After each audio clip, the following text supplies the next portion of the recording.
الحمد للہ رب العالمین والعاقبۃ للمتقین والصلاۃ والسلام علی سید الانبیاء والمرسلین والصلاۃ والسلام علی آباء سید الانبیاء والمرسلین والصلاۃ والسلام علی امہات سید الانبیاء والمرسلین والصلاۃ والسلام علی اعمام سید الانبیاء والمرسلین لا سیما افضل البشر بعد الانبیاء بالقول الغالب خیر الناصرین سیدنا ابو طالب علیہ الصلاۃ والسلام وعلی آلہ و اصحابہ و اہل بیتہ و عطرتہ و عشیرتہ اجمعین اما بعد فاعوذ باللہ من الشیطان الرجیم بسم اللہ الرحمن الرحیم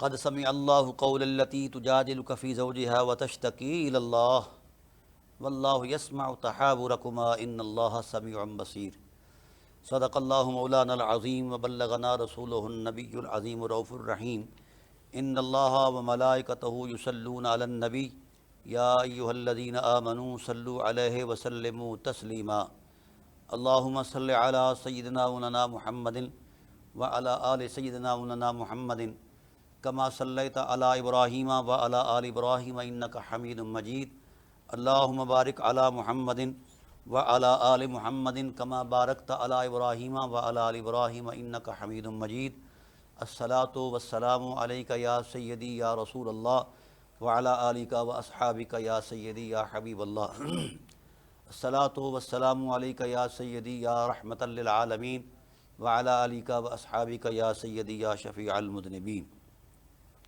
حمد و صلاۃ کے بعد انتہائی واجب القدر حاضرین و ناظرین بحمد اللہ تعالی ہماری سلسلہ وار گفتگو عرفان قرآن کے حوالے سے جاری و ساری ہے۔ آج بحمد اللہ تعالی ہم مغفرت کے 8ویں درجے پر فائز ہو رہے ہیں اور 28واں روزہ ہے اور 28واں پارہ ہے۔ اس پر ہم اللہ تعالیٰ کے قرآن سے فیض حاصل کریں گے۔ دعا ہے اللہ تعالیٰ حق عرض کرنے کی توفیق نصیب فرمائے، حق سن کے سمجھ کے اس پر عمل کی توفیق نصیب فرمائے۔ یہ سورہ مجادلہ سے آغاز ہوتا ہے اس پارے کا۔ مجادلہ کہتے ہیں بحث کرنے کو، وہ جھگڑا کرنا۔ اس میں ایک واقعہ کی طرف اشارہ ہے۔ یہ خولہ بنت ثعلبہ، یہ عورت تھیں اوس بن ثابت کی بیوی۔ یہ ضعیف العمر تھیں، تو میاں بیوی کا کسی بات پر تکرار ہوا۔ یہ شرعی مسئلہ بھی اس میں بیان کیا جائے گا، اور تکرار طول پکڑ گیا۔ عرب سماج کے اندر جس وقت بیوی سے کوئی غصے ہو کر یا ویسے ہی اپنی بیوی کو کہہ دیتا کہ تو میری ماں ہے یا ماں کی طرح ہے وغیرہ وغیرہ، تو اس سماج اور قاعدے کے مطابق، سماج کے قاعدے کے مطابق وہ بیوی اس پر حرام سمجھی جاتی تھی۔ اس کو شریعت اسلام کے اندر زہار کہا جاتا ہے، اور یہ چیز آج بھی موجود ہے کہ جو بیوی کے کسی حصہ وجود کو اپنی ماں کے کسی حصہ وجود کے ساتھ مشابہت دیتا ہے، تو اس طرح اس پر بھی اس بیوی حلال نہیں رہتی جب تک کہ وہ کفارہ زہار ادا نہ کرے۔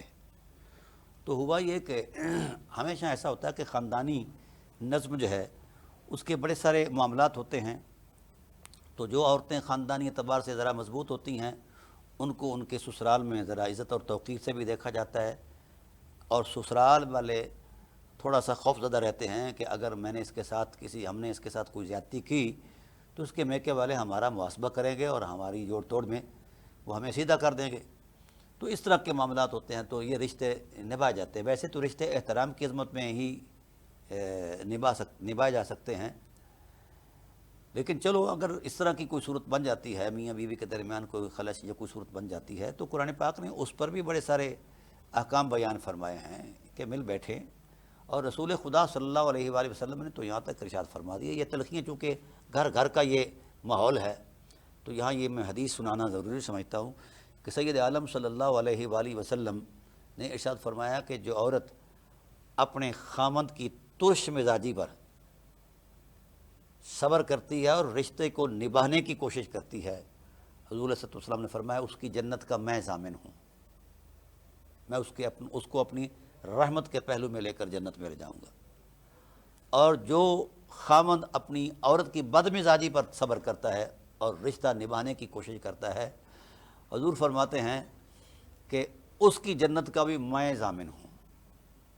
کیا خوبصورت یہ نعمت ہے اسلام کے دامن میں کہ رشتے بھی ہمارے محفوظ کر دیے رسالت پناہ عالم صلی اللہ علیہ وسلم نے، اور عزت بھی ہماری محفوظ کر دی کہ جس وقت میاں بیوی کے معاملات منظر عام پر آتے ہیں، پنچایت میں آتے ہیں یا ادھر ادھر مطلب سماج میں چلتے ہیں، تو کئی طرح کی باتیں، کئی طرح کے حالات اور کئی طرح کے وسوسے ڈالے جاتے ہیں اور بڑی ساری پریشانی بن جاتی ہے۔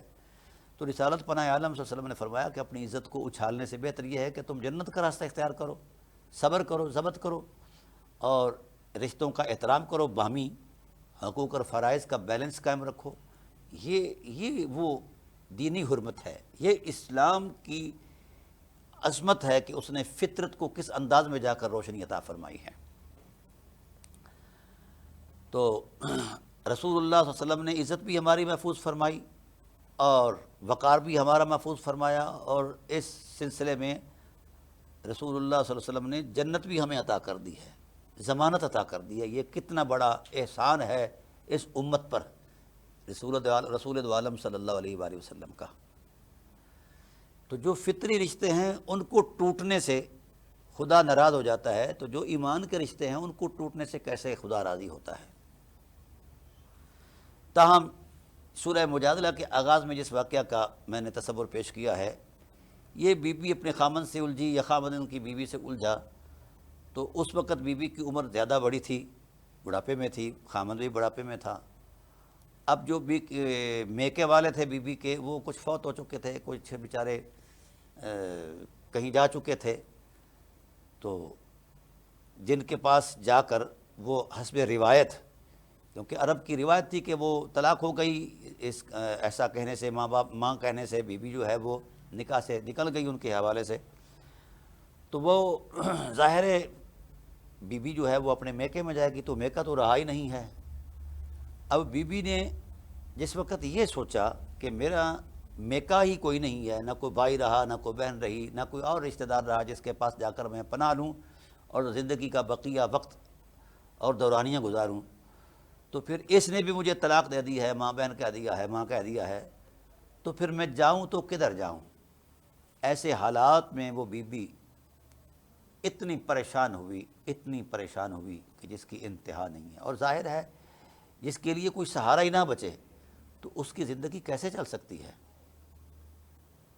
تو اس نے کسی سے اس بات کا اظہار کیا، تو اس مشورہ کرنے والے نے، دینے والے نے کہا کہ اب مسائل نہیں رہے کہ محمد صلی اللہ علیہ وسلم رحمت بن کر تشریف لا چکے ہیں، بی بی تیرے مسئلے کا حل ان کے دامن میں ہوگا، ان کے پاس جا اور وہ کوئی تیرے مسئلے کا حل کریں گے۔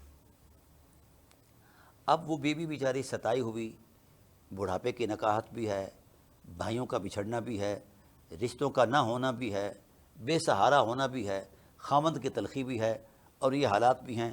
اس سے دوچار ہو کر وہ زخمی روح ہو کر، زخمی دل ہو کر، پریشان ہو کر دربار رسالت میں گئی، تو وہ چونکہ حالات کی ماری ہوئی تھی، اس لیے اس نے کچھ باتیں جو جذباتی کہہ دی، کہنے لگی کہ اب میرا گھر والا نے تو مجھے گھر سے نکال دیا اور میرے میکے والے رہے نہیں، تو اے بتا محمد میں کدھر جاؤں، میرا سہارا کون ہے، میں کہاں جاؤں؟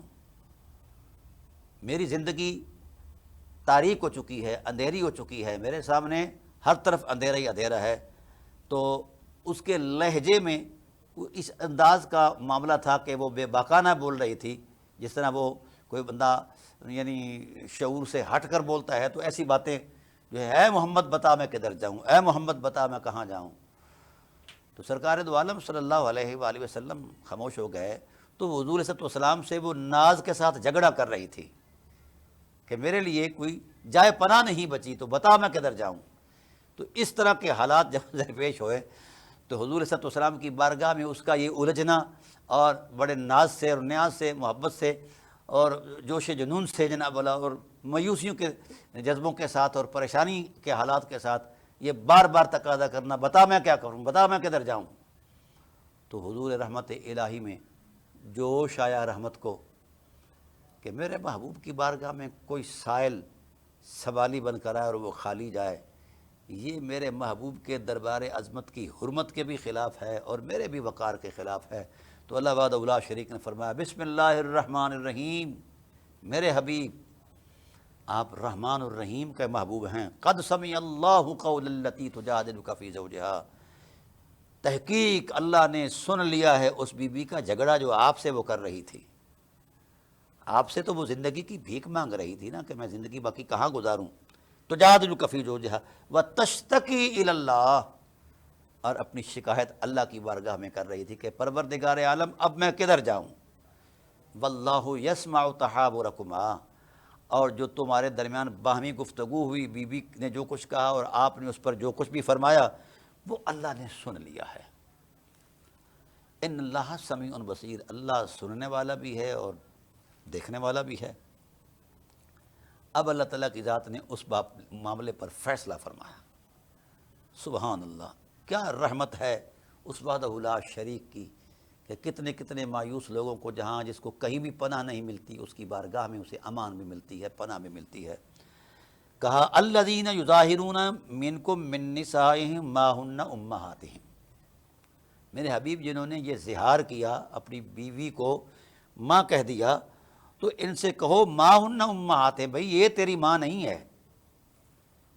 ان امہاتہم الا اللہ ولدنہم، اور کوئی عورت نہیں ماں، صرف وہی ماں ہے جس نے ان کو جنم دیا ہے۔ یہ قانون فطرت بھی ہے اور قانون قدرت بھی ہے، کیونکہ رسالت مآب صلی اللہ علیہ وسلم کی بارگاہ عظمت کا بھرم بھی سامنے تھا کہ یہاں سے بھی اگر یہ بی بی دھتکار دی گئی، ہٹا دی گئی، تو اس کو پھر کہیں پناہ نہیں ملے گی۔ ہائے ہائے، یظاہرون الذین یظاہرون، جو اظہار کرتے ہیں، اپنی قسمیں اٹھاتے ہیں، بیویوں کو ماں کہہ دیتے ہیں۔ ما ہن امہاتہم، ایسے ماں تھوڑی بن جاتی ہیں، ماں تو وہی بنتی ہے جس نے بچے کو جنم دیا ہو۔ وَإِنَّهُمْ لَيَقُولُونَ مُنْكَرًا مِنَ الْقَوْلِ وَزُورًا، یہ جو بات کہی ہے بڑی فضول کہی ہے اس بندے نے کہ اپنی بیوی کو ماں کہا ہے، حالانکہ بیوی بیوی ہے، وہ نکاح میں آتی ہے، ماں کے ساتھ تو نکاح ہوتا ہی نہیں ہے۔ وَإِنَّهُمْ لَيَقُولُونَ، بے شک یہ بہت بری بات ہے اور نرا جھوٹ ہے یہ کہہ رہے ہیں۔ وَإِنَّ اللَّهَ لَعَفُوٌّ غَفُورٌ، اللہ تعالیٰ اپنے بندوں کے ایسے معاملات سے درگزر کر رہا ہے کیونکہ وہ غفور ہے۔ اب اللہ تعالیٰ کی ذات نے یہ رعایت عطا فرمائی، فرمایا والذین یظاہرون من نسائہم ثم یعودون، جو لوگ اپنی بیویوں کو ماں بہن کہہ دیتے ہیں اور انہیں پھر دھچکا تو لگتا ہے نا، جب حالات بکھرتے نظر آتے ہیں، خاندان ٹوٹتا نظر آتا ہے اور اپنے معاملات جو ہیں وہ ختم ہوتے نظر آتے ہیں، تو پھر دل میں تو آتا ہے احساس، پھر وہ کوشش کرتا ہے کہ میں رجوع کروں، لوٹ جاؤں جو کچھ میں نے کہا۔ تو اللہ نے فرمایا اب آپ نے قانون قدرت کو توڑا ہے، نظام معاشرت کا جو اسلام نے احترام کا ایک تصور قائم کیا تھا اس کو توڑا ہے۔ تو ایسے تو نہیں بھئی اگلے ٹائم تو اپنی بیوی کو ماں بہن کہہ لے اور پچھلے ٹائم بیوی بنا لے، یہ ایسا نہیں ہو سکتا۔ اب چونیں تو کہ انسانی حرمت کے خلاف بولا ہے، لہذا اس کا مواخذہ ہے، اس کی سزا ہے، اس کا بدلہ ہے اور اس کا جرمانہ ہے، وہ ادا کرے گا تو پھر تو لوٹ سکتا ہے، اپنی بیوی کو بیوی بنا سکتا ہے، ورنہ نہیں بنا سکتا۔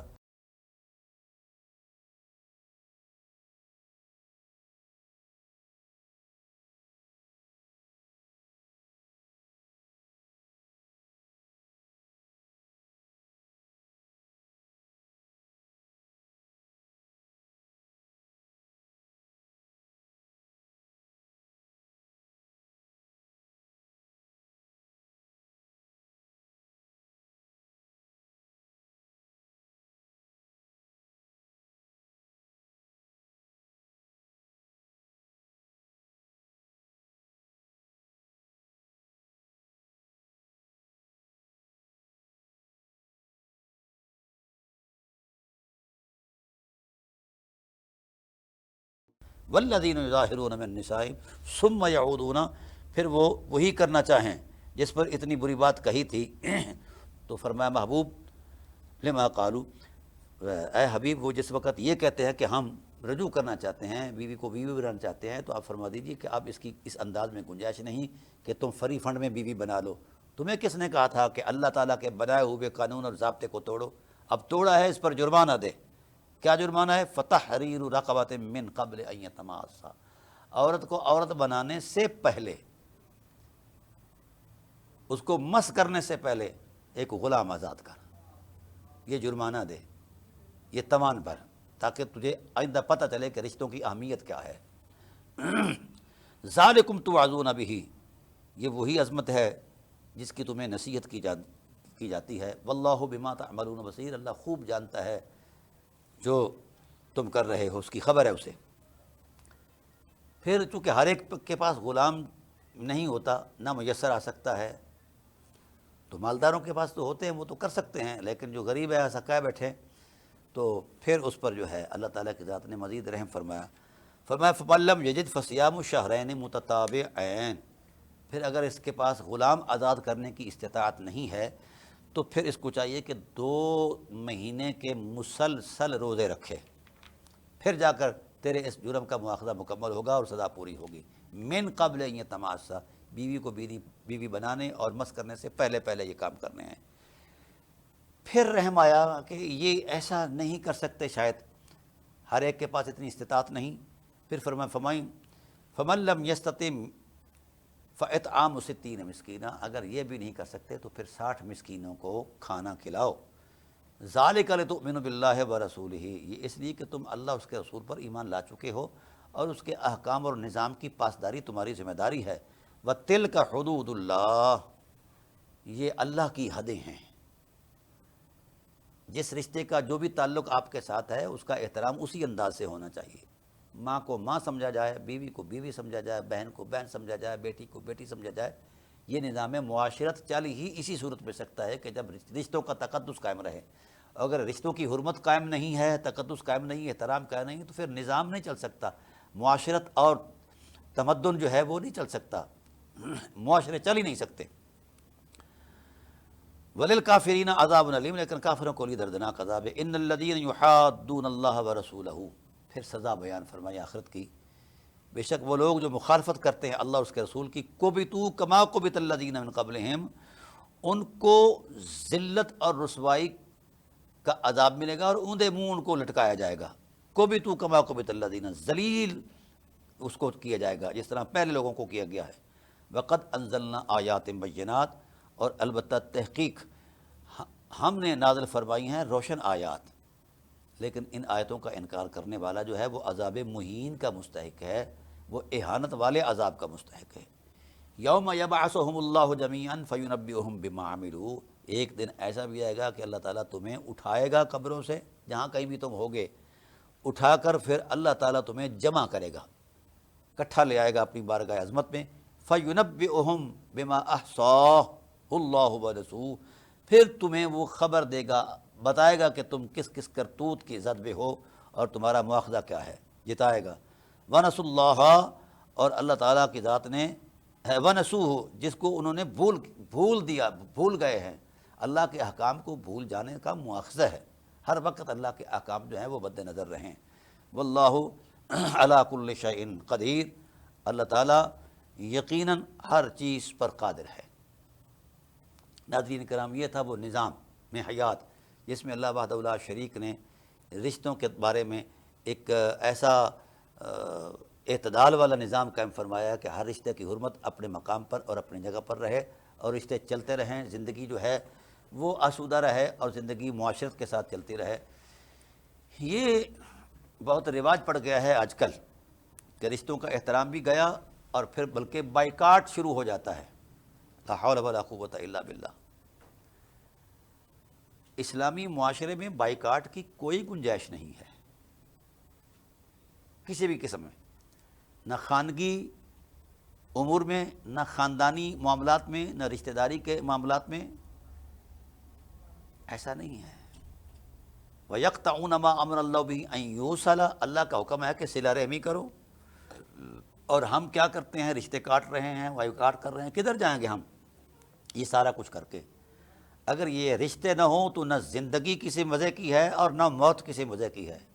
اگر ایک آدمی کٹ گیا اپنی سوسائٹی سے اور اپنے معاشرے سے، اپنے بھائی چارے سے اور اپنے خاندان سے کٹ گیا، اب اس پر اگر کوئی وقت اخیر آتا ہے تو بائیکاٹ کے تسلسل میں وہ اکیلا کڑتا رہے گا، کوئی پرسان حال نہیں ہوگا، کوئی جنازے میں شریک نہیں ہوگا، کوئی دوسرا تیسرا معاملہ نہیں۔ تو پھر اس ذلت سے بچنے کے لیے کتنا اچھا ہے کہ ہم رشتوں کو نبھائیں۔ اور یہ بات طے ہے، ہماری سوسائٹی میں جو معاملات ہیں وہ بڑے عجیب ہیں۔ وہ یہی ہے کہ رشتے بچتے ہی تب ہیں کہ جب ہم قربانی کریں، قربانی دیں۔ قرب قربانی سے ملتا ہے۔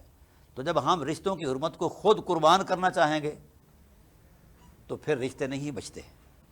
اس لیے اللہ تعالیٰ کی ذات نے اس نظم کائنات کے اندر جو انسانی اسلامی معاشرے میں جو رشتے قائم فرمائے ہیں، خواہ وہ فطرت کے تسلسل میں ہیں، خواہ وہ ایمان اور اعتقاد اور عظمت یقین کی عظمت میں ہیں، ہر رشتوں کا نبھانا بڑا ضروری ہے اور اس کے آداب ہیں۔ اور پھر حضور سید عالم صلی اللہ علیہ وآلہ وسلم نے سے پوچھا کہ یا رسول اللہ، سب سے افضل عمل جو ہے حضور عظمت الہی میں جو سب سے زیادہ مقبول ترین عمل ہے وہ کیا ہے؟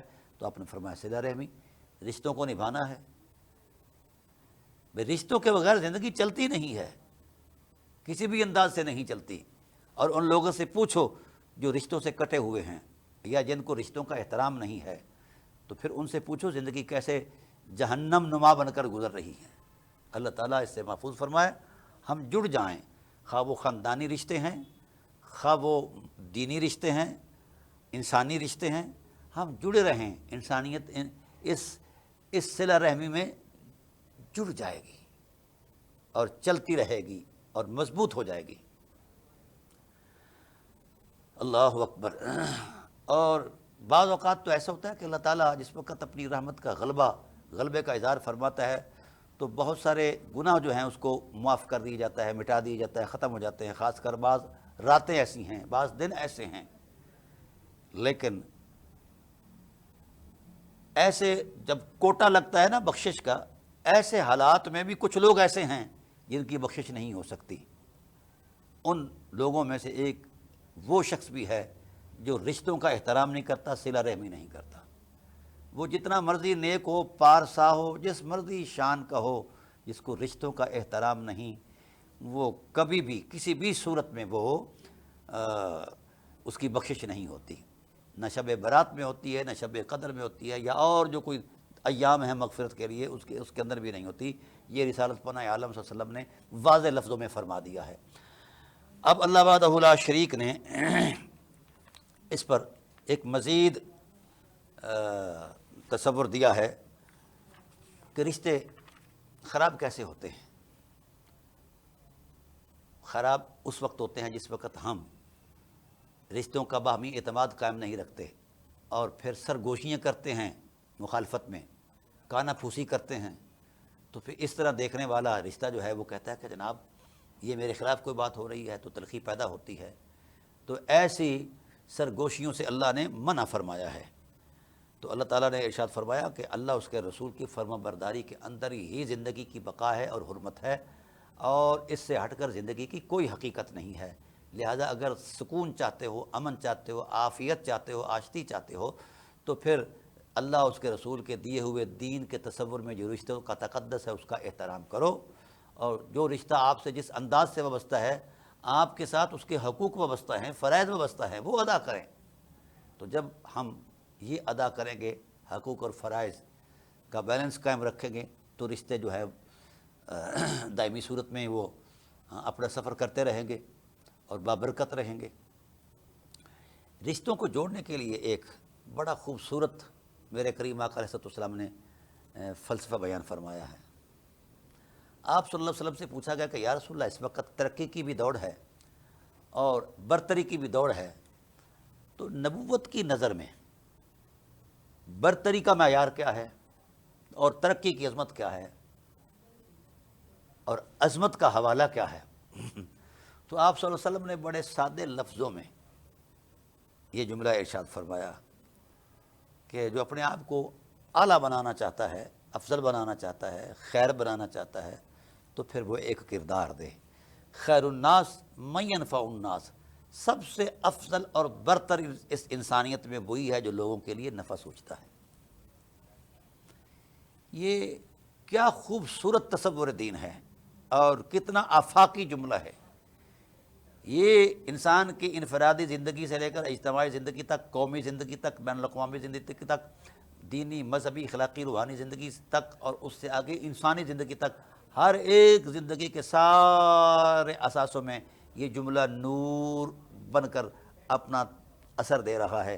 کاش اس ایک جملے پر انسانیت آ جائے، اس ایک جملے پر۔ ہے تو یہ جملہ، لیکن سارا دین اسی جملے کے اندر ہے، سارا دین۔ اللہ اکبر۔ آپ صلی اللہ علیہ وآلہ وسلم نے ارشاد فرمایا کہ نبوت کی نظر میں افضل وہی شخص ہے جو لوگوں کو نفع دیتا ہے۔ اگر ہر شخص برتری کی دوڑ میں آگے جانا چاہتا ہے، ایڈوانس کرنا چاہتا ہے تو کرے، اس کا فطری حق ہے، فاستبقوا الخیرات، لیکن بھلائی کی طرف دوڑے۔ ہر شخص دوسرے کا بھلا سوچ لے تو میرے خیال میں یہ کائنات بھلائی سے بھر جائے۔ اور یہ بھی ایک دین کا فلسفہ ہے کہ اگر بھلائی نہیں کر سکتے، توفیق نہیں یا ہمت نہیں یا خیال نہیں، تو کم از کم برائی تو اس سے نہ کرو، اپنے ہاتھ کو اس سے، کسی کے ساتھ برائی کرنے سے روک لو۔ یہ بھی امن عامہ کی ضمانت ہے۔ لفظ تو ایک ہے نبوت کا، لیکن سارا جہان، سارا دین اسی کے اندر سما دیا گیا ہے، اور ساری انسانیت کی بقا اور حرمت اسی جملے کی عظمت میں ہے کہ اگر کوئی افضلیت چاہتا ہے تو نفع کی دوڑ اپنے میدان میں آئے نا۔ ہر شخص کی فطری تقاضوں میں یہ چیز موجود ہے کہ مجھے بہتر سے بہتر زندگی ملے، عظمت بندگی ملے، اور مجھے کمال اور شرف ملے، ٹھیک ہے، اس سے اسلام نہیں روکتا، پر کسی کردار کا تقاضا کرتا ہے اسلام کہ بھائی آؤ نفع رسانی کا مزاج بنا لو، تو جب ساری انسانیت ایک دوسرے کے لیے نفع سوچے گی تو گھاٹا ختم ہو جائے گا۔ یہ کسی قانون کی کوئی ضرورت نہیں پڑے گی، کسی مارشل لا کی ضرورت نہیں پڑے گی، کسی جمہوریت کی ضرورت نہیں پڑے گی، کسی دوسرے تیسرے نظام کی ضرورت نہیں۔ نظام تو رسول اللہ نے فطرت کو نور عطا کرتے ہوئے دے دیا ہے کہ بھائی نفع سوچو۔ جب نفع ہر ایک فرد دوسرے کا نفع سوچے گا، دے گا، تو گھاٹے ختم ہو جائیں گے۔ اور پھر اگر وہ نفع نہیں کر سکتا کسی بھی اعتبار سے، مالی اعتبار سے، علمی اعتبار سے، اخلاقی اعتبار سے، روحانی اعتبار سے نفع رسان نہیں ہے، تو کم از کم اپنے شر سے تو دوسرے کو محفوظ رکھے۔ رسالت پناہ عالم صلی اللہ علیہ وآلہ وسلم نے اس پر بھی ایک ارشاد فرمایا ہے، مسلمان کی شناخت بیان فرمائی ہے کہ سچا مسلمان کون ہے، صحیح مسلمان کون ہے، کامل مسلمان کون ہے۔ یہ نہیں فرمایا کہ جو اتنی نمازیں پڑھے وہ کامل مسلمان ہے، جو اتنے روزے رکھے، اتنی تلاوتیں کرے، اتنی تسبیح کرے اور اتنا جوڑ توڑ کرے۔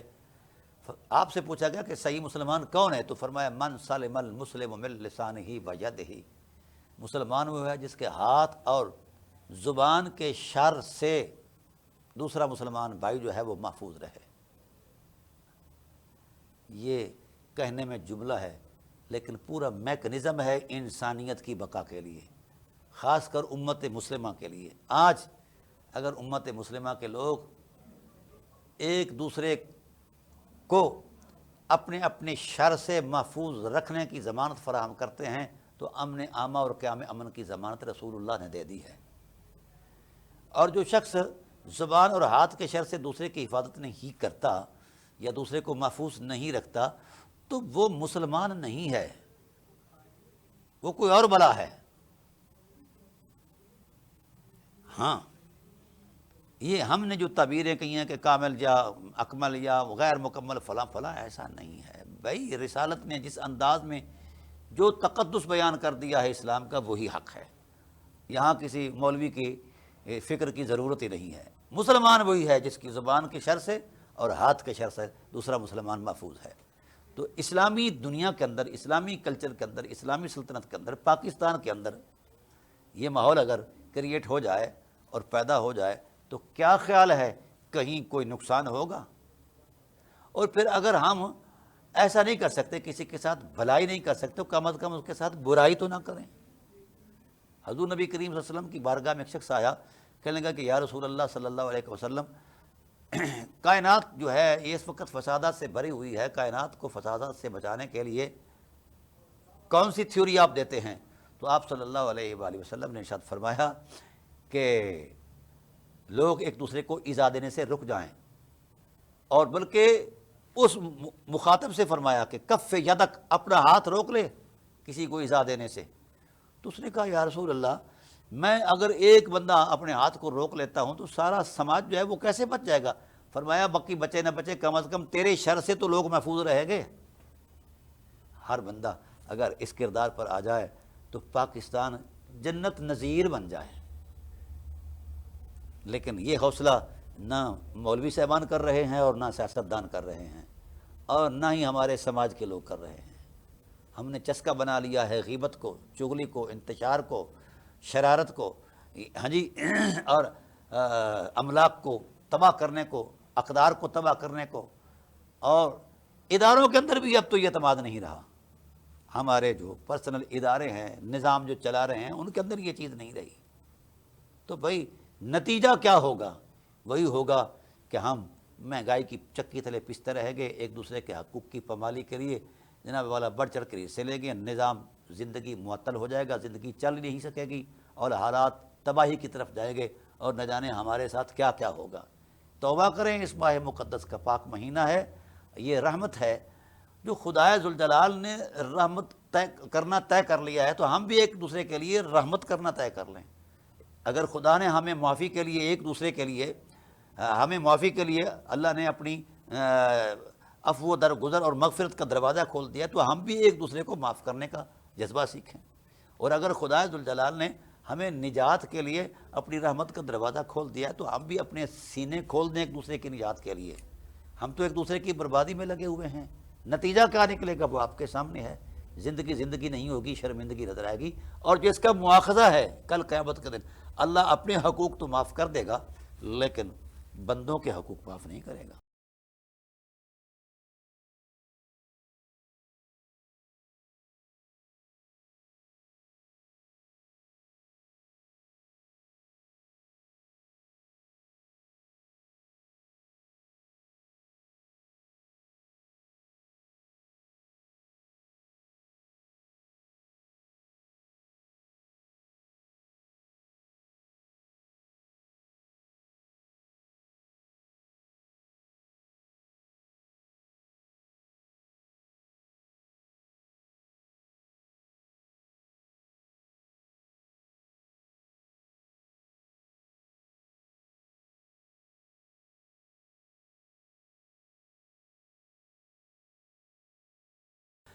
سید عالم صلی اللہ علیہ وآلہ وسلم جنگ بدر میں کھڑے ہیں، اور طبل جنگ بجنے والا ہے، فوجیں آمنے سامنے ہیں، ہر ایک جو گروہ ہے وہ مورچہ بند ہے اور دوسرے پر چڑھائی کرنے کے لیے تل رہا ہے، اور وہ جو جنگ کے اندر جو محاربت کے اصول ہے اس پر وہ اپنا اپنا پوزیشن سنبھال کر کھڑا ہوا ہے۔ ایسے سنگین حالات میں ایک شخص آیا کسی گھاٹی سے، کسی وادی سے، وہ آ کر نبی کریم صلی اللہ علیہ وسلم کی اونٹنی کی مہار پکڑ لیتا ہے، نکیل پکڑ لیتا ہے، رسی پکڑ لیتا ہے۔ رسول اللہ صلی اللہ علیہ وسلم سے کہتا ہے کہ یا رسول اللہ، مجھے پتہ چلا کہ آپ یہاں بدر میں تشریف لائے ہیں، اور میں یہاں سے اتنی دور رہتا ہوں، اور میں نے جانور رکھے ہیں، بکریاں ہیں، اونٹ ہیں، بھیڑیں ہیں، دمبے شمبے ہیں، میں ان کی دیکھ بھال کرتا رہتا ہوں، میں نے دین سیکھنا ہے، اور مدینے میں آ نہیں سکتا، اتنا دور ہے، پیدل سفر ہے، تو میرے جانوروں کی ہلاکت کا معاملہ، اگر میں وہاں چلا گیا تو یہ میرا مال ہلاک ہو جائے گا،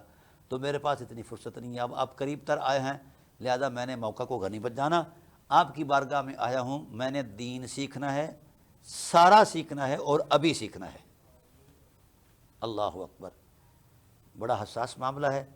ایک طرف فرضیت جہاد ہے، لمحہ کے لیے بھی غفلت ہوتی ہے تو نتیجہ کچھ کا کچھ ہو جائے گا، تباہی ہے، اور دوسری طرف منصب رسالت ہے۔ اگر دین سیکھنے والے کو دین نہیں سکھایا جاتا تو پھر منصب رسالت پر حرف آتا ہے۔ یہ دونوں عنوان بڑے حساس ہیں، جہاد کا معاملہ بھی حساس ہے، اور جناب والا نبوت کا جو ابلاغ ہے، تبلیغ رسالت ہے، اس کا معاملہ بھی حساس تر ہے۔ اب وہ تقاضا کر رہا ہے، لیکن سید عالم صلی اللہ علیہ وآلہ وسلم کے اعجاز تکلم پر قربان جائیں۔ آپ صلی اللہ علیہ وآلہ وسلم کی ذات والا صفات، میرے کریم سے گر قطرہ کسی نے مانگا، دریا بہا دیے ہیں، دربے بہا دیے ہیں۔ تو کریم آقا علیہ السلام کی بارگاہ میں کوئی سائل سوال کرے اور اس کا پورا نہ ہو، یہ نہیں ہو سکتا۔ قرآن جب کہہ رہا ہے وَأَمَّا السَّائِلَ فَلَا تَنْهَرْ، میرے حبیب کوئی سائل آئے تو اسے خالی نہیں بھیجنا، عنایات سے ان کا دامن بھر کے بھیجنا ہے۔ تو اس شخص نے یہ سوال کر دیا کہ میں نے دین سیکھنا ہے، سارا سیکھنا ہے اور ابھی سیکھنا ہے۔ کتنے حساس موقع پر اس نے یہ بات کہہ دی ہے، اللہ اکبر۔ اب دو ہی عظمتیں، ایک عظمت جہاد ہے اور ایک عظمت نبوت ہے۔ اب دین میں کتنا کچھ، یہی جو ہم نماز ادا کرتے ہیں 4,500 سے زائد اس کی ادائیگی کے آداب ہیں، عرصے لگ جاتے ہیں علماء کو پڑھتے پڑھاتے، پھر بھی اس کا احاطہ نہیں کر پاتے۔ پھر روزہ ہے، حج ہے، زکوٰۃ ہے، پھر معاملات ہیں، معاشرت ہے، اور پھر زندگی کے کئی اعتبار ہیں، قومی زندگی ہے، بین الاقوامی ہے، کئی سارے معاملات ہیں جو دین کا اثاثہ ہیں یا دین کی تعلیمات اس پر مبنی ہیں۔ دین اور اپنے عظمت زندگی کے لیے وہ سارے اصول ہیں۔ تو یہ سکھاتے سکھاتے 23 سال تو اس کو اترتے لگ گئے۔ تو یہ وہ لمحے کے لیے کہہ رہا ہے کہ میں نے دین سیکھنا ہے، سارا سیکھنا ہے اور ابھی سیکھنا ہے۔ تو نبی کریم صلی اللہ علیہ وآلہ وسلم کے اعجاز نبوت پر قربان آپ نے تبسم فرمایا، فرمایا بیلی ہم دین سکھائیں گے، سارا سکھائیں گے اور ابھی سکھائیں گے۔ یہ بڑا حیرت ناک معاملہ ہے، کیا نبوت کے جملوں کی رعنائی ہے، سبحان اللہ۔ اور حضور صلی اللہ علیہ وسلم تھوڑا سا اپنا وجود اس کے قریب کرتے ہیں تو کہتا جی سکھائیے، وہ ناچنے لگ گیا، جی میں تو پھر ابھی سے ہی جناب والا بڑی ٹھاٹ باٹ ہو جائے گی، مجھے سارا دین آ جائے گا۔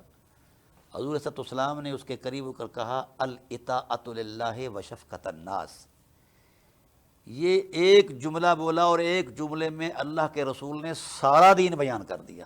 یہ ہے جوامع الکلم کا معجزہ، میرے نبی پاک صلی اللہ علیہ وآلہ وسلم کے طرز تکلم کی یہ شان ہے کہ ایک لفظ جملہ بولا اور جملے میں سارا دین بیان کر دیا۔ کہا الاطاعۃ للہ، جب وقت آئے اللہ کی فرما برداری میں اپنے آپ کو پیش کر دے، جس انداز کی وہ اطاعت چاہتا ہے اس میں پیش ہو جا۔ وشفقۃ الناس، اور میرے دین کا دوسرا پہلو جو ہے وہ لوگوں کے ساتھ شفقت ہے، پیار ہے، ان کے حقوق کی رعایت ہے، اور جو تیرے ذمہ فرائض ہیں ان کو ادا کر۔ یعنی حقوق العباد اور حقوق اللہ دو ہی چیزیں ہیں جس پر سارا دین مشتمل ہے، اور سارا دین انہی عظمتوں کو بیان کرنے کے لیے نازل کیا گیا ہے۔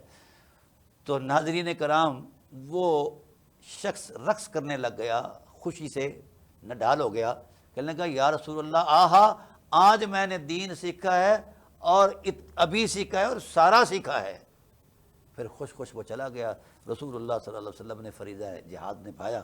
تو دوستان محترم، جس امت کے پاس اس شان کا رسول ہو جس کے ایک سطر کے اندر، آدھی سطر کے اندر سارا دین سما جائے، پھر اس رسول کی شان کیا ہو سکتی ہے؟ جو امت ایسے دامن سے وابستہ ہو کر پھر تقسیم ہوتی ہے، فرقے بنتی ہے، اور نہ جانے کدھر کدھر یہ ٹھوکریں کھاتی ہے، تو پھر اس کا مطلب یہ ہے کہ اس امت کا اعتماد ہی نہیں ہے۔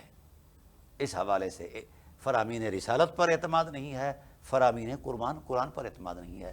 تو پھر جب ان دو حرمتوں پر ہمارا اعتماد ہی نعوذ باللہ نہیں ہے، تو پھر ہمیں مسلمان کہلوانے کا حق ہی نہیں ہے۔ تو آئیے ہم اپنی ذہنی تراش خراش اور جوڑ توڑ سے اور مذہب حجرہ ساز دین سے توبہ کر کے منزل من اللہ دین کی آغوش میں آ جائیں، اور مبین من الرسول کے دین کی آغوش میں آ جائیں۔ اسی کے اندر عافیت ہے۔ تو اس بی بی کا مسئلہ اور مقدمہ کیسا حل فرمایا کہ اللہ وحدہ لا شریک نے پوری انسانیت کے لیے ایک نظام قائم کر دیا۔ اس کی آہوزاری اتنی قبول ہوئی بارگاہ نبوت میں کھڑے ہو کر حضور عظمت الہی میں کہ اللہ تعالیٰ کی ذات نے ایک آئین نافذ فرما دیا جو آج تک جاری اور ساری اور قیامت تک جاری اور ساری رہنا ہے، جس سے نظام معاشرت مستحکم ہوا ہے، مایوسیاں ختم ہوئی ہیں، پریشانیاں رفع ہوئی ہیں۔ یہ ہے اس دین کے ساتھ وابستگی کا انعام۔ تو آئیے ہم کہاں سے تعلیم لے رہے ہیں یار؟ حیرت اس بات پر ہے، جو یورپ میں پیٹرول پمپ جا کر بھرتا ہے نا پیٹرول، تو یہاں جب آتا ہے 4 کوڑی اس کے پاس واہ ساری ہوتی ہے، وہاں چونکہ پیسہ ہے، سرمایہ ہے، تو یہاں آ کر ہمیں تہذیب سکھانے لگ جاتا ہے۔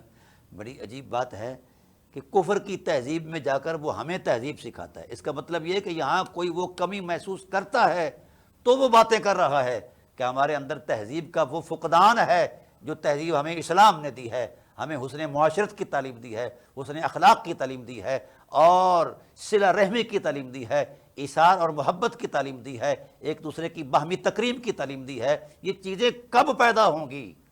اس کے لیے کوئی نئی وحی نے آنا ہے؟ نہیں، وہی ختم ہو چکی ہے، رسالت ختم ہو چکی ہے، سید المرسلین کے علاوہ کائنات میں کوئی رسول نہیں آ سکتا۔ ابھی تک ہم اسی مذہبی جوڑ توڑ میں ہیں، رسالت کو ثابت کر رہے ہیں، لا حول ولا قوت الا باللہ۔ ایک ثابت شدہ حقیقت ہے جس کو قرآن کے سینے میں محفوظ کر دیا گیا ہے اور ہر کتاب کے اندر محفوظ کر دیا گیا ہے، ہر نبی کی لوح جبین پر اس رسالت کے تصور کو سجا دیا گیا ہے اور ہر نبی نے اس رسالت کی گواہی دی ہے۔ اتنی مضبوط تر رسالت جس کی 1.25 پیغمبروں نے گواہی دی ہے، اور اس رسول کی خدمت کے لیے اور نصرت کے لیے اور خدمت کے لیے اپنے آپ کو پیش کر دیا ہے، اور اس رسول پر رسول ایمان لے آئے ہیں، تو ہم کب ایمان لے آئیں گے؟ کب ہمارے اندر نور ایمان کے وہ احساس بیدار ہوں گے کہ ہمارے انگ انگ سے اخلاق اور اعلیٰ اقدار انسانیت جو ہیں وہ ظاہر ہوں گی، جس سے انسان متاثر ہو کے ہمارے دین میں آئے گا۔ تو میں بڑے افسوس سے یہ کہتا ہوں کہ وہ پیٹرول پمپ پر کام کرنے والا، برگر بیچنے والا، جوتیاں پالش کرنے والا، وہاں جو کوئی بھی کام کرتا ہے، وہ یہاں آ کر ہمیں تہذیب کی جناب والا تبلیغ کرتا ہے کہ مہذب، اور اس معاشرے کی گنگناتا ہے، تو کوئی اس معاشرت کے اندر کوئی اسلوب تو ہے جسے وہ دیکھ کر وہاں متاثر ہوا ہے۔ تو لوگوں، جس معاشرے میں قرآن موجود ہے، اگر اس معاشرے کے اندر حسن لطافت نہیں ہے، زندگی کا اسلوب باضابطہ نہیں ہے، تو اس کا مطلب یہ کہ اس معاشرے نے قرآن کو قبول ہی نہیں کیا۔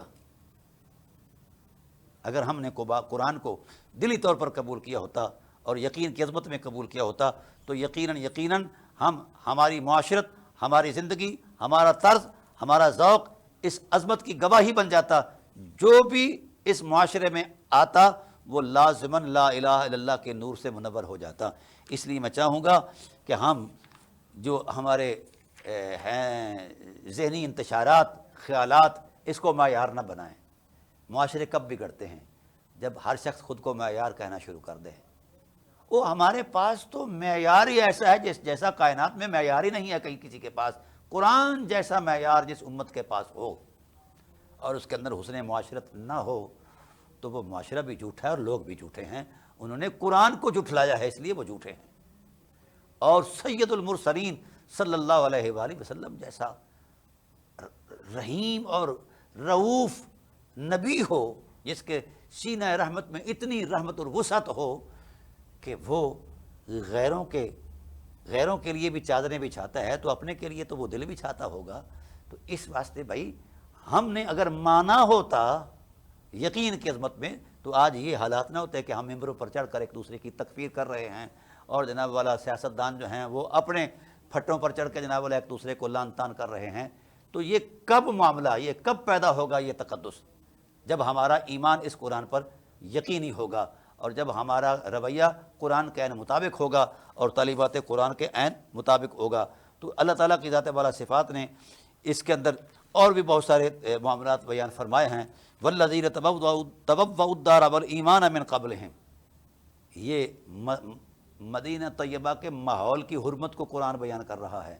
والذین تبوؤا الدار، یعنی مہاجرین جب میدان آئے نا، تو انصار کے اخلاقی رویے اتنے محترم تھے، کیونکہ وہاں ذات رسول بھی تھی، تو اس شہر کو، مدینہ کو اللہ تعالیٰ کی ذات نے دار ایمان کہا ہے، مکہ کو دار امان کہا ہے، اور مدینہ کو دار ایمان کہا ہے۔ والذین تبوؤا الدار والایمان من قبلہم یحبون من ہاجر الیہم، جو باہر سے ہجرت کر کے ان کے پاس آئے، ان سے وہ ٹوٹ کر محبت کرتے ہیں۔ یہ ہے حسن معاشرت، یہ ہے حسن اسلام، یہ ہے تعلیمات نبوی کی تاثیر، یہ ہے نبوت کی ذات پر اعتماد اور یقین اور ایمان، کیونکہ ان کا ایمان روشن تھا، سچائی پر مبنی تھا۔ اسی لیے قدرت نے ان کو ٹائٹل دے دیا ہے رضی اللہ عنہم ورضوا عنہ، محبوب ان سے خدا راضی ہو گیا ہے، ان سے کہو یہ بھی خدا پر راضی ہو جائیں۔ اسے کہتے ہیں رسالت پر یقین، اسے کہتے ہیں رسالت پر ایمان۔ اب ہم رسالت کا ٹائٹل استعمال کر کے اور اپنی جو مسلکی ایک طوفان بنایا ہوا ہے حجرے میں بیٹھ کر، اس کو ہی معیار بنا رہے ہیں۔ نہیں، امت تب تک امت نہیں بن سکتی جب تک کہ قرآن کو معیار نہیں سمجھتی۔ اہل بیت علیہ السلام جن کے گھر میں قرآن نازل ہوا ہے، انہوں نے یہ درس دیا ہے، تمام ائمہ اہل بیت نے یہ بات کہی ہے کہ ہماری ہر بات کو قرآن پر ٹیلی کرو، قرآن کے مطابق کہتا ہے، مطابق ہے تو وہ ہماری ہے، ورنہ ہماری ہے ہی نہیں۔ تو جب جن کو عالم الناس رسول فرمانے کے ساری انسانیت سے زیادہ علم اہل بیت کے دامن میں ہے، وہ خود کو معیار نہیں بناتے، قرآن کو معیار بناتے ہیں، اور آج ہم اپنے مسلکی ٹھیکیدار جو ہیں ان کو معیار بنایا ہوا ہے۔ کوئی ٹھیکیدار معیار نہیں ہے، معیار صرف اللہ کا قرآن ہے، یہ ذات رسول صلی اللہ علیہ وآلہ وسلم ہے۔ جب امت ان دو سادہ حقیقتوں کے ساتھ وابستہ ہو جائے گی تو امت بن جائے گی، اور اگر یہ فرقہ پرستوں کی پیروی کرتی رہی تو فرقوں میں بٹی رہے گی، نہ امت رہے گی، نہ جناب والا اس کے لیے کوئی اعزاز رہے گا۔ میں گزارش کرتا ہوں، استدعا کرتا ہوں، ہاتھ جوڑ کر عرض کرتا ہوں کہ ہم امت کو امت رہنے دیں، اس لیے کہ یہ رسول اللہ کی امانت ہے اور اللہ کی مخلوق ہے۔ اس امت کا قصور کیا ہے؟ اس امت نے ہمیں عزت دی، ہمیں سرمایہ دیا، ہمیں محبت دی، تکریم دی، اور سلے میں ہم ان کو تقسیم کر رہے ہیں۔ یہ کوئی اخلاقی اور انسانی لیاقت نہیں۔ لوٹ آئیں ہم قرآن کی طرف۔ اللہ میری اور آپ کی آرزو کے شرف قبول سے سرفراز فرمائے، اور اللہ تعالیٰ قرآن پاک کا نور ہمارے سینوں میں منور فرمائے، اور ہمارے کردار میں قرآن اتر جائے، ہم قرآن کی روشنی میں کردار ادا کریں۔ وما علینا الا البلاغ المبین۔ انشاءاللہ بقیہ اگلی نشست میں گفتگو ہوگی۔